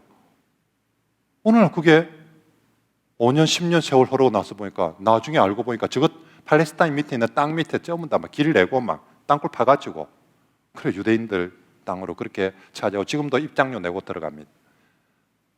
근데 세계 모든 우리가 기본 땅 구조에 있어서 지상권과 지하 몇 미터, 이제 옛날에는 지하 몇 미터까지 이렇게 규정해. 지금은 나라들마다 우리가 영공도 또 영해도 다 이게 어디까지는 이 우리가 땅이 있는 곳에 이 높이까지는 우리 국토다. 이 땅 밑에도 이거 우리 우리 땅이다. 이게 이제 인정이 되어지지 않습니까? 그래서 부산의 금정산 터널 보면 금정산 터널이 부산에서 우리나라에서 세 번째로 긴 터널입니다. 그렇게 될 수밖에 그렇게 되었는 게 옆에 산성 터널은 그렇게 길지 않은데 금정산 터널은 7점 몇 킬로인가 아주 길어요. 왜 그렇게 되냐면 밑에 그 범어사 있거든요. 범어사 밑에를 터널 못 들어간다고 해가지고 저분들이 그렇게 그래서 이 터널을 둘러놨어요. 그래서 길이가 억수로 길어져 버렸습니다. 그래서 제가 기름값 더 많이 내고 그 길을 지나가고 있는 어처구니 없는 사태가 범어사 저거 절이라고 절 밑으로 터널 못 지나간다고 옛날에 KTX 뚫는다 할 때 그 뭐 살린다고 도룡뇽 살린다고 그때 그 주지 뭐 하여튼 뭐 난리를 치가지고 그렇게 하더만은 하여튼 금정산 터널 뚫어서도 이 자기들 지상권, 지하권까지 자기들 권리라고 못 지나가게 해가지고 그렇게 삥 둘러 놨습니다. 그래서 지나갈 때마다 한 번씩 욕을 하십시오. 그렇게 해가지고 하는데 그게 우리나라뿐만 아니라 세계 모든 곳에 다 그렇게 인정되어집니다. 근데 전 세계 유일하게 딱 하나 이제 팔레스타인이 그때 난리가 났죠. 저거 밑에 유대인들이 허락도 없이 땅 다 파가지고 유대 땅이다. 우리가 팠어요. 우리 거다. 원래 옛날부터 우리 거다라고 그리 해놓이 팔레스타인이 난리가 났죠. 뭐 무죄 누구 거고. 그래서 분쟁이 있었습니다. 근데 유엔이 분쟁 조정위에서 결국 이 땅만큼은 유대 땅에게 이스라엘에게 이렇게 인정을 해 주었습니다. 뭐 인정해 줄 수밖에 없는 게 만약 이거 안 주면 우리 저 성전 쳐들어갈 기다. 전쟁할 기다 우리 막. 그래 협박을 해놓으니까 미국부터 시작해서 전부 다 그러면 여기 지금 파놓은 것까지만 딱 인정해 준다. 다시는 파지 마라 해놓고 지금 파놓은 것까지는 인정을 해주고 있습니다. 뭐 하다 갔죠? 다시 봅시다. 어디 하다 갔습니까, 장로님? 예? 시온주상주의. 맞습니다. 그래서 지금도 그 예루살렘이 세상의 중심입니다. 중심. 근데 재미있는 사실은요, 그 성전산하고 가장 가까이 있는 일반 땅 중에 하나가 바로 옆에 있는 감림산입니다. 감림산 언덕에서 여기 보면 저 예루살렘 성전산이 저 예루살렘 성하고 이게 다 보입니다. 근데 아주 깊은 기드론 골짜기가 있어서 깊은 골짜기에서 가기는 쉽지는 않습니다. 근데 보이기는 훤히 보입니다. 근데 여기에 뭐 있는 줄 압니까? 공동묘지 있어요. 죽어서 저 유대인들이 있죠. 살아서 예루살렘에 가까이 사는 게 넘버원 소원이고 내 살아서 강남에 못 들어가면 죽어서라도 시체라도 인서울 해야 되겠다. 시체라도 예루살렘 가까이 있어야 되겠다라고. 그래서 나중에 그래서 훗날 부활이 오든 뭐가 있든 마지막 여호와의 날이 오면 제일 먼저 이렇게 삐보고 강림할 게 예루살렘 가까이 있는 시체들이라고 생각하기 때문에 제가 물어봤어요. 그거 진짜 한 평도 아니고 딱 한 0.4 그냥 석관, 저 동네 돌로 된 요만한 석관인데 이거 하나 얼마냐 하니까 예루살렘 제일 가까운 것부터 감매기인데 기본적으로 감림산에 있는 건 한 개 1억이래요. 우리 돈으로. 요만한 거 요 하나에 이제 뼈 몇 개 갖다 이어 놓는데 그만큼 예루살렘은 세상의 중심이고 성전, 시온, 지상인데 하나님이 그들의 그런 하나님 없는 예루살렘이 무슨 의미가 있냐. 그래서 하나님은 지금 그 예루살렘에서 떠나는 겁니다. 떠나려고 합니다. 하나님의 영광이 떠나버리면 예루살렘은 아무것도 아니다. 저거 파괴될 것이다. 끝장날 것이다 라고 말씀합니다. 그래서 하나님 말씀이 이렇습니다. 5절에 주 여호와께서 같이 이르시되 이것이 곧 예루살렘이라 내가 그를 이방인 가운데 두어 나라들 둘러 있게 정말 세상의 중심으로 삼았더니 그런데 그들은 이방인보다 6절에 더 악을 많이 행하였다. 그래서 세상의 이방인보다 더 악을 세상의 중심으로 삼아 주었더니 거기서 이방인보다 더 악을 많이 행하는데 이런 예루살렘 하나님께서 내가 이방인 보는 앞에서 8절에 이방인의 목전에서 너에게 벌을 내리라. 어느 정도 10절에 그래한즉 네 가운데 아버지가 아들을 잡아먹고 아들이 그 아버지를 잡아먹을 정도로까지 가난하고 기근이 들고 죽으리라. 이걸 11절에 내가 나의 삶을 두고 맹세한다. 내가 모든 미운 물건과 모든 가증한 일로 내 성소를 더럽혔은즉 나도 너를 아끼지 아니하며 긍휼을 베풀지 아니하고 미약하게 하리라. 어떤 식으로 심판하는가? 12절에 3분의 1은 전염병, 3분의 1은 기근, 3분의 1은 칼은. 이거 하나님의 3종 심판 세트입니다. 전염병, 옛날 성경에는 이건 온역이라고 해놨죠. 전염병, 그리고 기근, 칼은 전쟁을 말하죠. 그래서 하나님이 심판하실 때 항상 전염병으로 심판하고요, 기근으로 심판하고, 그리고 전쟁으로 심판하겠다. 이 3종 세트 모두 다 어디에다 적용시키겠다? 예루살렘에다가 적용시키겠다. 이 3종 세트 중에 하나만 적용되어져도, 전염병만 와도, 코로나만 와도 얼마나 힘들겠습니까? 전쟁만 와도 힘들고 기근만 와도 힘든데 하나님께서 3종 세트 모두 다 예루살렘을 향하여서 그렇게 하겠다. 13절에 이와 같이 내 노가 다한즉 그들을 향한 분이 풀려서 내 마음이 가라앉으리라. 내 분이 그들에게 다한즉 나 여호와가 질투하는 것인 줄 그들이 알리라. 열심으로, 이 질러스라는 단어, 열심으로, 원래 원어로 질투, 내가 질투해서 이렇게 하겠다라고 하나님께서 말씀을 합니다. 자, 6장에 예루살렘뿐만 아니라 이번에는 이스라엘 산을 향하여서 똑같이 예언하고 심판하라. 이스라엘 산이 뭡니까? 산에 뭐가 있냐면 산당이 있습니다. 3절 끝에 내가 칼이 너에게 임하게 하여 너희 산당을 멸하리라. 모든 이제 성전이 아닌 곳에서 산당, 항상 사람들 심리는 똑같거든요. 하늘보다 좀 더 가까운 곳, 그죠? 우리도 옛날에 뭐 산에 산세 좋고 터 좋은데 다 절 지어 놓고, 아니면 산세 좋고 터 좋은데 다 그 가면 촛불 켜 놓고 막 그 짓 하지 않습니까? 그죠? 저 사람들도 마찬가지였죠. 산당, 특히 가나안 종교 때문에 가나안 종교들이 전부 다 산당에서 행해지는 종교들이었거든요. 그래서 어느 날 하나님만 섬겨야 되는 이 백성들이 산당에서 가나안 종교와 혼합을 해서 산당이 우상 숭배의 중심이 되어져 버립니다. 산당이 처음에 솔로몬이 성전을 짓기 전에는 모두 다 산당에서 이스라엘 백성들도 예배를 드렸습니다. 솔로몬도 산당에 가죠. 성전 짓기 전에 기본 산당에 가서 예배를 드렸습니다. 그때는 뭐 산당이 문제가 없었어요. 그런데 이스라엘이 남과 북으로 바뀌면서 북쪽의 여로보암이, 백성들이 성전이 아래쪽 예루살렘에 있으니까 사람들이 예배드리러 성전에 가버리면 큰일 나지 않습니까? 그죠? 그러면 자꾸만 북쪽에 있는, 북한에 있는 사람들이 서울에, 평양 사람들이 서울에 자꾸 예배드리러 가버리면 결국 그게 마음이 뺏길 거니까. 그래서 여로보암이 서울에 못 가도록 북쪽에다가 2개의 제단을 산당에 설치를 합니다. 하나는 베델에, 하나는 단에. 그리고 제사장이 없으니까 자기가 임의로 지명해서 돈 주고 사서 아무나 제사장 씌우고, 그리고 백성들 마음을 훅하기 위해서 지금도 성지순례 가보면 저쪽에 단 쪽에 가면 옛날 그때 여로보암이 세웠던 시절에 산당이 있습니다. 자, 어떻게 하면, 자, 이게 예루살렘에 성전이 있고 위쪽에 제단을 짓는데 사람들 마음을 혹하게 할 수 있다. 방법이 뭐겠습니까? 예루살렘보다 크게 짓는 거죠. 멋지게 짓고 화려하게 짓고 잘 짓는 거죠. 그래서 북쪽에 지은 제단들 모두가 예루살렘 것보다 훨씬 더 큽니다. 그리고 하나님께서 이렇게 정으로 쫀 돌이나 이런 거 사용하지 못하고 있는데 북쪽에 제단들 만들 때 전부 다 지금 다 저거 마음대로 그렇게 해서 훨씬 더 화려한 터들이 그곳에 있습니다. 그래서 사람들 보고 그냥 예루살렘 가지 말고 거기 가서 해라. 그때부터 이스라엘의 산당은 무너지기 시작합니다. 하나님이 가장 싫어하는, 거기서 온갖 우상 숭배들이, 하나님도 섬기고 우상도 바알과 아세라도 겸하여 섬기든지, 두 번째는 하나님을 섬긴다고 하면서 바알식으로 섬기는 거예요. 둘 다 정말 하나님이 싫어하는 것. 1번, 하나님도 섬기고 바알도 갖다 놓고 섬기는 거 하나님이 싫어합니다. 2번, 하나님을 섬긴다고 말은 하면서 스타일은, 형식은, 모든 하는 건 바알식으로 하는 거예요. 아세라식으로. 오늘 우리 교회 안에 잘 생각해 보십시오. 자, 우리가 어떤 사람은 하나님과 세상을 겸하여 섬깁니다.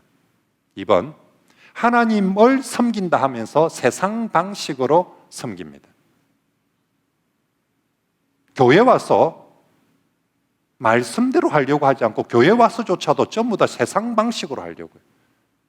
세상적. 말은 하나님을 섬긴다 하면서 방식에 있어서는 전부 다 지 하고 싶은 대로 세상 방식으로. 이 둘 다 산당에 생해지고 있어서 하나님께서 이 산당을 철폐하리라라고. 역사 속에 엘리야 선지자도 그리고 우리 앞선 선지자들이 다 이 산당에 대해서 신랄하게 비판을 했습니다. 그런데 이 산당이 민간에 쉽게 사라지지 않습니다. 그래서 산당을 철폐한 왕들을 좋은 왕, 종교개혁을 한 왕들로 인정합니다. 히스기야 왕 시대에 산당을 철폐하죠. 근데 완전히 철폐는 못했습니다. 이 땅에, 이스라엘 땅에 산당을 완전히 철폐한 왕이 요시야 왕입니다. 요시야 왕이 말씀해 보니까 이건 아니다 싶어서 말씀대로 개혁하자 해서 요시야가 정말 철저한 산당 철폐를 해서 산당을 철폐시킵니다. 근데 그 아들 엉망진창으로 다시 나라를 산당. 근데 이게 국가적으로 왕이 제도적으로 산당을 철폐하시는데 민간 신앙 속에서 아직도 산당에서 예배드리고 산당에 사는 짓거리들이 습관이 남아 있으니까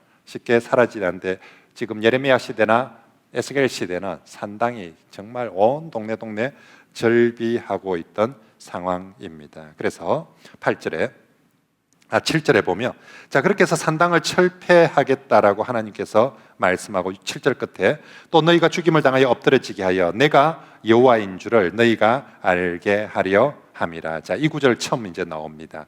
내가 여호와인 줄 너희가 알기라. 내가 여호와인 줄. 10절에도 그때야 그들이 나를 여호와인 줄 알리라. 13절 끝에도 내가 여호와인 줄 너희가 알리라. 14절 끝에도 내가 여호와인 줄 그들이 알리라. 6장에 이제 하나님의 심판의 말씀부터 왜 심판하는가? 내가 여호와인 줄 그들로 알게 하겠다. 지금 이 포로민들 원망이 뭡니까? 하나님 진짜 살아있는 거 맞나?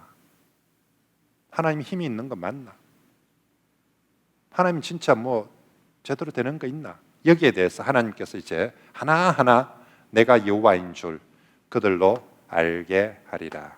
심판을 함도 영광을 보여줌도 뭐도 내가 여호와인 줄, 너희가 하나님이 정말 살아있다는 걸, 그리고 그 하나님이 진짜 만군의 여호와라는 것을 내가 너희 모두에게 똑똑히 보여주겠다. 어디에서부터? 예루살렘을 멸망시키고 산당을 파괴시키는 것에서도 통하여서 너희가 이 모두 다 저들이 정말 제일 아끼고 사랑한다는 것들입니다.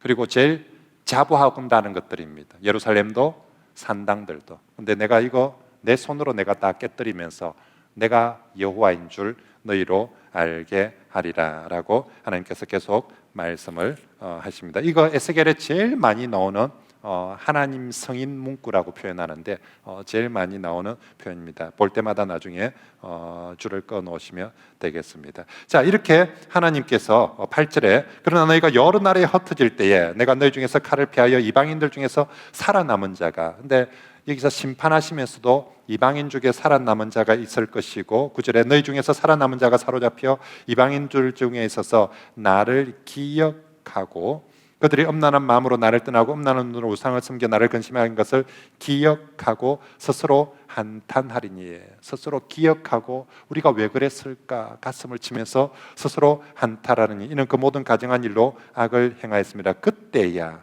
그들이 기억하고 이 모든 것들이 멸망하고 나서 기억하고 한탄할 그때 그들이 나를 여호와인 줄 알리라라고 말씀하고 있습니다.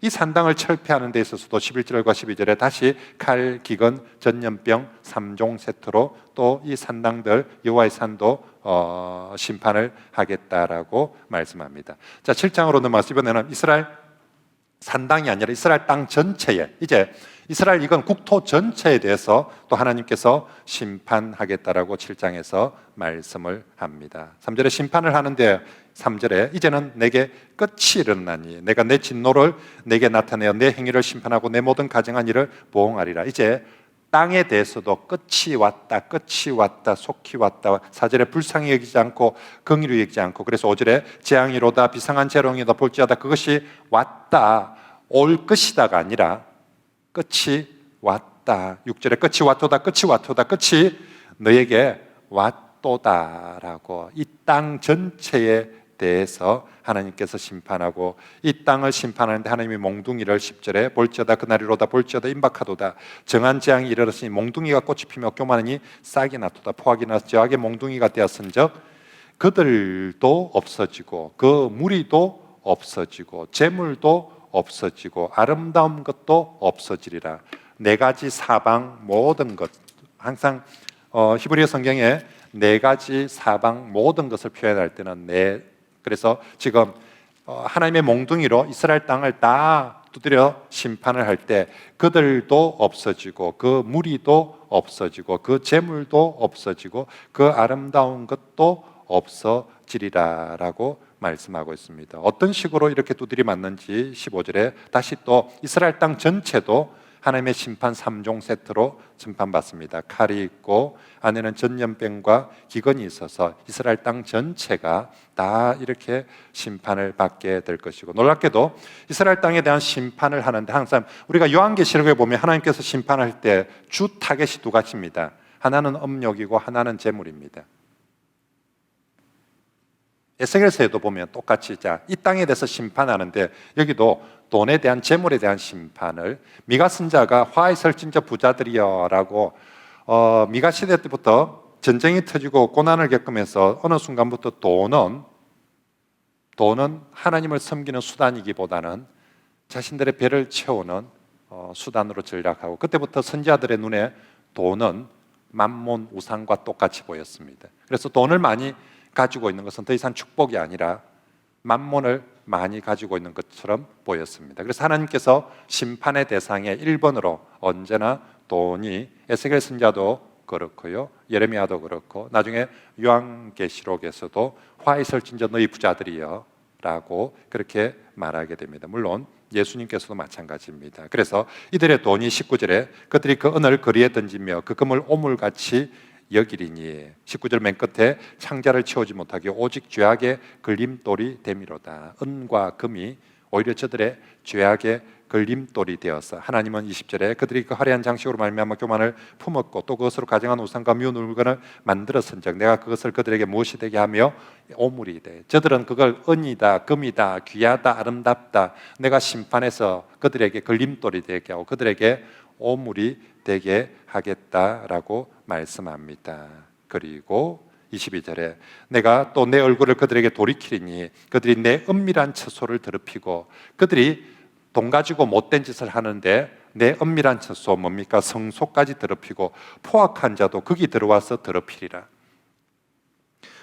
성소까지도 그렇게 더럽혀지게 될 것이다. 그래서 23절에 너는 쇠사슬을 만들라 이렇게 포로가 되고, 그러면서 24절 보십시오. 내가 극히 악한 이방인들을 데려와서 그들이 그 집들을 점령하게 하고 강한 자의 교만을 그치게 하려니 그들의 성소가 더럽힘을 당하리라. 하나님이 더 이상 저 성소를 내 성소라고도 이제 하지 않습니다. 그게 어째 내 성소고 너가 성소지. 너가 맘대로 거기서 못된, 심지어는 성전에서 돈 놀이하고 우상 세우고 온갖 짓거리 다 하는데 그게 어찌 내 성소냐, 너가 성소지. 그들의 성소, 너희의 성소가 망하리라 라고 그렇게 하고, 그때는 평강을 구하여도 없고 26절에 선자에게 묵시를 구하여도 헛될 것이고 율법도 없고 장로들에게 계략도 지혜도 없으리라. 27절에 왕은 애통하고 교관은 놀림을 옷 입듯 하며 주민은 손에 들려 내가 그 행위대로 그들에게 갚고 그 죄악대로 그들을 심판하리니 내가 여호와인 줄 그들이 알리라. 그 행위대로 그 죄악대로 심판하겠다. 자, 이렇게 심판에 대해서 세 가지 상징과 세 가지 해석을 하면서 예루살렘, 이스라엘 산, 이스라엘 땅까지 다 심판하겠다. 자, 이번에는 다시 8장의 환상을 또 보여주면서 이번엔 주타킷, 예루살렘도 심판받는다는 것이 참 그랬는데 성소까지, 자, 다 예루살렘은 망해도 성소는 남아야 되지 않겠습니까? 그래도 성전인데. 그런데 하나님은 그 성소까지 심판당하고 방해당할 것이다. 왜 성소까지 심판당하고 파괴당하는지 에스겔에게 보여줍니다. 그게 8장부터 11장까지 나오는 환상입니다. 자, 이번에는 하나님께서 에스겔을 환상 가운데 여기 있는 바빌론 포로지에 끌려있는 그발 강가에서 그들에서 환상을 보여주고 하신 하나님이 이번에는 인자 에스겔을 또 쭉 데리고 이곳에 데리고 갑니다. 예루살렘으로 끌고 데리고 갑니다. 그리고 무엇을 보여주느냐면 성전을 보여줍니다. 성전의 아름다움과 화려함을 보여주는 것이 아니라, 거기 제사하고 예배드리는 사람들을 보여주는 것이 아니라 이 성전 안에서 하고 있는 온갖 더러운 우상 숭배 짓거리들을 보라고 합니다. 8장에 제일 먼저 들어간 입구에서 성전이 있으면 성전의 문은 항상 동쪽에서 출입해서 들어갑니다. 그리고 여기 성소와 지성소와 성소가 있고 센터에 제단이 있습니다. 이게 성전의 구도로 이렇게 들어가게 되어집니다. 나중에 이제 예루살렘 성전이 만들어지면서는 각 만마다 문이 만들어지만 주 메인 문들은 동쪽입니다. 그래서 언제나 이쪽으로 들어갑니다. 자, 성전에 들어가서 8장에서 처음에 북쪽에 있는 곳에서 벌어지는 우상 숭배를 보여줍니다. 그리고 이쪽에 행랑들에 있는 우상 숭배, 심지어는 요 성소 앞에서까지 우상 숭배, 성전 안으로 들어가면 들어갈수록 8장, 9장, 10장 내부로 들어가면 들어갑니다. 들어갈수록 더 심각한 우상 숭배하는 모습을 보여지게 됩니다. 처음에는 그냥 사람들이 하는데 그 다음에는 여자들이 하고 있는 단무스를 위해서 우상 숭배하는 모습을 보고, 그 다음에 장로들조차도 우상 숭배를 하고, 심지어는 제사장들조차도 우상 숭배를, 이런데 내가 이런 성전을 놔두겠냐고, 이게 무슨 성전이냐고, 그래서 내가 이 성전조차도 심판하겠다. 그거 하기 전에, 심판하기 전에 내가 너한테 한번 보여줄게 하고 에스겔을 8장부터 환상 가운데 환상 속에서 보여주고 데려갑니다. 8장 1절. 자, 여섯째 달 초닷새. 자, 아까 우리 처음에 5년이었습니다. 이번에는 6년 6월입니다. 이거 날수라면 430 에스겔 보고 얼마 동안 누워 있으라고 했습니까? 390일, 40일, 430일. 예, 지금 430일 누워 있었어요. 그리고 지난 날이 이 날입니다.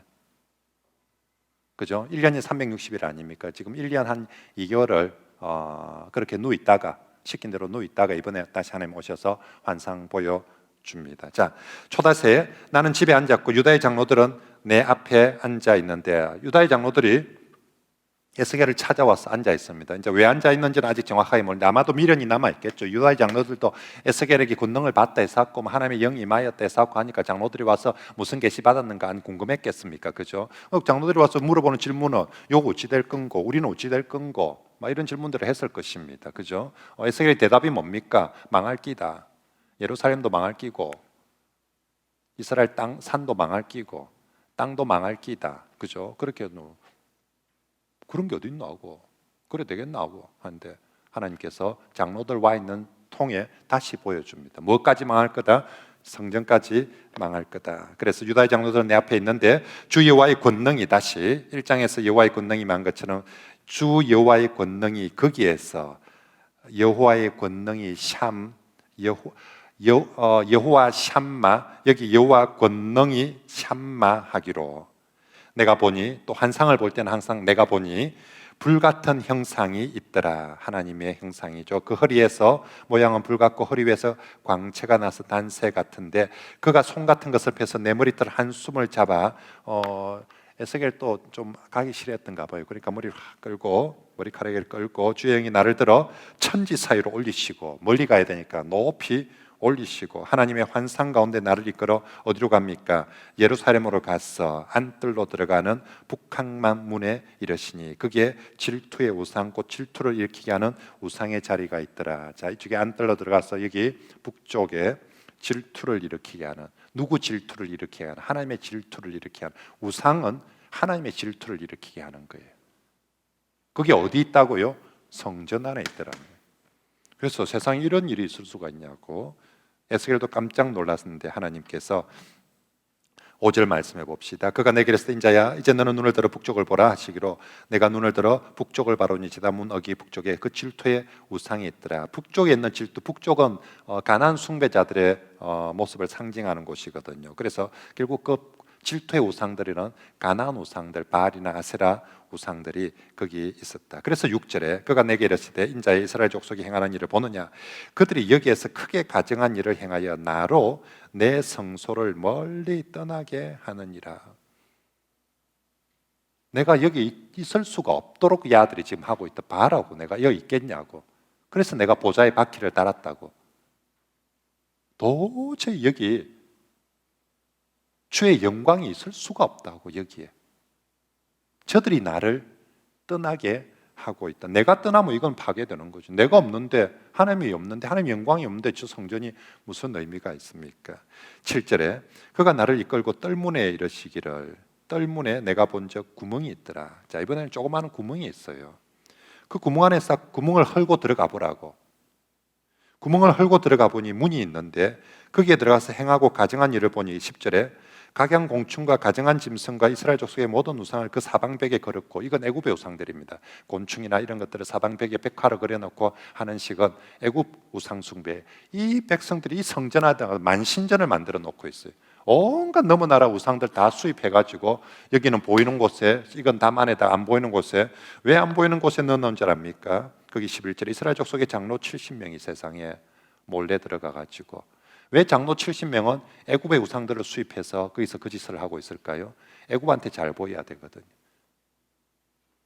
지금 바벨론이 침공해오는 이 시국에 애굽의 손을 잡아야, 애굽이 도와줘야. 그래서 그러면 좋다, 우리 애굽의 신을 수입해가지고 우리가 못 싣게, 어이구 어디다 못 싣긴데, 저 딴 데 모셔놓는 것보다 성전에 백성들이 난리치긴데, 에이 그럼 뭐 비밀담 하나 만들지, 뭐 비밀 통로 만들지. 장로들이 70명의 장로란 것은 이스라엘 대표들이거든요. 70명의 장로들이 앞장을 서서 거기 들어가서 애굽의 신들을 우상 숭배를 하고 있고, 그 앞에 서서니 사반의 아들 야사냐도 그 가운데 섰고, 막 야사냐 보는 순간 지금 에스겔이 말문이 탁 막혀. 야사냐가 누구냐면 저 아버지 사반이거든요. 사반이 누구냐면 요시아와 함께 종교개혁을 했던 1등 공신입니다. 이 사반 서기관이, 요시아가 정말 사반이 발견해서 갖다 준 그 율법책을 보고 깨닫고 가슴을 치고 회개하고 우리 말씀대로 이 땅을 개혁하자, 그 사반이 1등 공신. 근데 사반의 아들이라는 것은 아마도 이 70명의 장로들 중에서 제일 지위가 아마 높았을 거예요. 즉 아버지가 1등 공신이니까. 근데 세상에 그 사반의 아들까지 거기 있는 걸 보고 지금 에스겔이, 그리고 그들이 장로들이 손에 향로를 들었어요. 여러분, 향로는 누가 듭니까? 제사장만 들어야 돼요. 제사장이 여기서 향로의 불을 가지고 성소에 들어가서 향불을 피우면서 하나님 앞에 기도의 향단을 올린지. 근데 장로들이 들고 있어요. 뭐 우리 못할 게 뭐 있노? 뭐 하지 뭐. 그래 해가 죽은 거죠. 겁이 없어요. 이제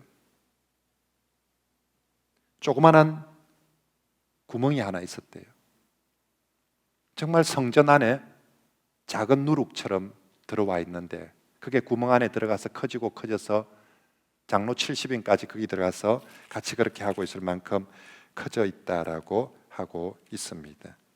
그들은 원망을 합니다. 12절 끝에 보면 그들이 이르기를 여호와께서 우리를 보지 아니하시면 여호와께서 이 땅을 버리셨다고. 하나님 우리를 안 보는데 그럼 우리가 애굽 신이라도 해야 되는 거 아이가 하면서, 지금 하나님 우리를 안 보고 이렇게 막 여호야긴 왕도 끌려가고 다 끌려가 비는데 우리 이랬다 다 죽을 기란 말이니까, 그러면 애굽 왕이라도 애굽 신이라도 섬겨야지 하면서 장로들이 정치적 결단을 내리고, 아마도 우리 일제 신사 참배할 때도 그랬던 거죠. 뭐 다 죽을 기가, 그러면 뭐 천황한테라도 뭐 해야지 하고, 뭐 그렇게 했던 것처럼 지금 이들이 하나님이 그것을 보여주십니다. 14절에 그가 또 나를 데리고 여호와의 전으로 들어가서, 이번에는 여호와의 전으로 좀 더 깊숙이 북문에 이르러서 보니까 그게 여인들이 앉아서 담무스를 위하여서, 담무스는 바벨론의 신입니다. 갈 때 이제 여인들의 뜰이겠죠. 여자들이 있다는 것은 여인들의 뜰은 지금 여기는 가나안 종교 있죠. 여기는 지금 이쪽 편에 보니까 지금 애굽 종교 같아요. 요 앞에 요 주변에 가서 보니까 여인들의 뜰에 가서 보니까 여기는 담무스를 위해서 애곡을 하고 있더라는 것입니다. 이 담무스를 위해서 애곡한다는 것은 이 바벨론 신화의 담무스라는 사람이 소울 같은 그게 끌려가는 일시적 끌려가는 시간이 있습니다. 그때 이 사람들이 열심히 울어주고 웃잖아, 우리 담무스님 끌려갔는데, 애곡을 하고 거기서 희한한 짓거리를 하며 담무스가 힘을 내 가지고 다시 돌아오는 이야기가 그 담무스 그 신화 속에 있습니다. 그래서 여인들이 지금 이스라엘 여인들이 담무스를 위해서 애곡한다고, 애곡 기간이었겠죠, 하고 있는 모습. 하나님의 떠나심에 대해서는 여자들이 울지 않으면서, 이스라엘의 죄악에 대해서는 울지 않으면서 담무스를 위해서 지금 애통하며 기도하는 거죠. 우리로 치면 이게 막 와서 울면서 막 기도를 하는 거예요. 근데 왜 기도하는 내용이 뭐냐면 하나님이 지금 떠나시려고 하는데 하나님의 떠나심에 대해서는 애통하지 못하면서 담무스가 지금 우리를 떠나서 저 밑에 서울에까지 내려가고 있는데 웃잖아, 빨리 와야 되긴다고 이 여자들이 지금 모여가지고 기도를 하면서 담무스야 하고 울면서 지금 막 애곡을 하고 막 그러고 있는 모습을 보여주고 있습니다. 이게 지금 어느 남녀의 문제가 아니라 16절에 그가 또 나를 데리고 여호와의 성전 안뜰에 들어가시니라. 보라, 여호와의 성전 문 곧 현관과 제단 사이에 약 25명이 여호와의 성전을 등지고 낯을 동쪽으로 향해 동쪽 태양에게 예배하더라. 자, 여기 들어가. 이번에는 제단과 성전 성소 사이에 뜰에, 여기 제사장들의 뜰입니다. 여기 25명이 있대요. 여기 일반인 출입 금지 구역입니다. 제사장들만 들어갈 수 있는 제사장의 뜰입니다. 여기 25명이 있다는 제사장. 근데 이들이 어딜 성전을 등지고 동쪽을 향하여서 예배하고 있더라. 제사장이 하나님을 향해서, 하나님은 이렇게 보통 대부분의 우리 일반 종교들은 항상 태양이 뜨는 동쪽이 모든 하여튼 영험하고 뭐 그렇습니다. 근데 여호와 종교는 동쪽에서 서쪽으로 언제나 움직이는 동선이 그렇게 해서 성전도 그렇고 성막도 그렇고 모든 것들이 동쪽으로 들어서 서쪽으로, 그래서 특히 제사장은 하나님을 향해서 해야 되기 때문에 제사장의 등은 언제나 동쪽을 향하고 서쪽에 성전이 있는, 그래서 다니엘도 있죠. 언제 다니엘이 끌려가 있는 곳이 바벨 땅이지 않습니까? 성전을 향하여서 항상 이렇게 섭니다. 기도할 때든 무엇이든. 그런데 이 제사장들이 성전을 등지고 동쪽을 향하여서, 우리로 치면 일제시대 때 동방요배, 우리 일본이 우리보다 동쪽에 있어, 동쪽에 천왕이 있고, 그래서 이 땅의 조선의 사람들이, 조선의 목사들이 동쪽을 향해서 예배하고 절하도록 강요를 받았습니다. 우리 부산 송도 앞바다에서 목사들이 천왕의 이름으로 다시 세례를 받도록 했습니다. 송도 앞바다에 가서 정말 삼위 하나님의 이름으로 세례를 받았던 사람들에게 천왕의 이름으로, 동방의 신들의 이름으로 다시 세례를 받도록 했습니다. 그런 것처럼 지금 이 제사장들이 그렇게 하고 있는 모습을, 세상의 제사장들까지 그렇게 하고 있습니다. 17절에 또 내게 인자니가 보았냐, 유다 족속이 여기서 행한 가증한 일을 적다 하겠느냐. 그들이 그 땅을 폭행으로 채우고 또다시 내 노염을 일으키며 심지어 나뭇가지를 코에 걸었더라. 코골이까지, 뭐라고, 귀걸이, 코골이, 하여튼 이게 구체적으로 뭔지는 사실은 학자들도 뭐 잘 모릅니다. 근데 아무튼 하나님이 가장 싫어하는 우상 숭배나 그런 그들의 어떤 그 시절에 이교도들이 하고 있는 모습이었던 것 같습니다. 그걸 어디서 하고 있냐면 성전에서 하고 있는.